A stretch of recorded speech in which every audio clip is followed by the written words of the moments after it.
Hunt goes on in Pakistan for men named Mullah Omar, the Taliban leader who sheltered bin Laden and his terrorist network. But it's only a partial hunt, really. That's because U.S. intelligence officials say they know where he is. They actually say they've known for years. Nick Baden-Walsh has more. You don't have to look hard in Quetta, South Pakistan's militant hotbed, to find signs that Afghan insurgent leader Mullah Omar might be here. This is a NATO fuel convoy, ambushed and set aflame by the Taliban days ago. Further into town, the signs get more explicit. This one says, there's only one cure for America, jihad. Quetta is under Pakistani military lockdown, but still it's where a US official told CNN Mullah Omar is thought to be hiding, and has been for years. Only once photographed, he's long been America's most wanted after bin Laden, a $10 million bounty still on his head. Years ago, the Taliban's black turbans were everywhere, but today it's more discreet. Even still, our local cameraman found it hard to film here, where local leaders voice huge support for the Taliban, while in the same breath denying any of them are here. There is no Taliban in Quetta.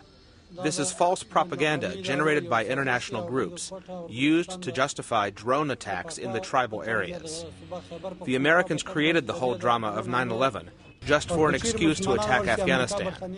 If the Afghans are fighting for their freedom, then we definitely consider this jihad legitimate. Violence burst into the open this week when two suicide bombers levelled a local police chief's home. Police saying it may have been avenging 3 senior al-Qaeda arrests 10 days earlier, and that one bomber was this young 21-year-old Afghan refugee. His actions probably found support in this madrasa, eulogies to senior dead Taliban scrawled outside. Maulana Nur Muhammad is hugely respected by Mullah Omar himself, it's claimed. We only follow and support the life and teachings of the Prophet. We're the supporters of jihad anywhere in the world, as this is an obligation in Islam. Mullah Omar has supporters all over the world, especially young fighters. He recruits young men and trains them.